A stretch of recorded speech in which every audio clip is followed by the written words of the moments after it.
আসসালামু আলাইকুম। আজকে কলেজ থেকে ফিরে বাসায় এসে দেখি সবজি নেই। তাই সবজি কিনতে একটু বাইরে গেলাম। বাইরে থেকে ফেরার পথে ২-১ জন সঙ্গী সাথী জুটে গেল। তাদেরকে খাওয়াতে হবে।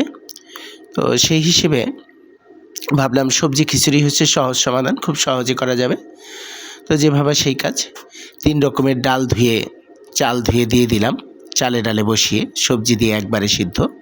শুধু আলুটা আর হলো ফুলকপিটা ভেজে দেওয়া হলো। বাকিগুলো সিদ্ধই দিয়ে দিলাম। বাকি দিয়েছি কিছু বেগুন, মিষ্টি কুমড়া, পেঁয়াজ কলি, এগুলো। এর সাথে কাঁচামরিচ দিয়েছি আর ধনে গুঁড়ো আর হলুদ গুঁড়ো।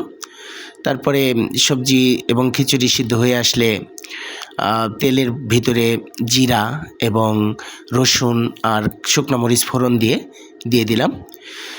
খিচুড়ি হয়ে এলে পরে ডিম ভাজি, বেগুন ভাজি এবং আলু ভর্তা দিয়ে মজা করে খেয়ে নিলাম। এই শীতকালে এই খিচুড়িটা ভালোই লাগে এবং ফ্রেশও একটা, অর্থাৎ খেলে পরে শরীরে আলাদা একটা ফ্রেশনেস কাজ করে।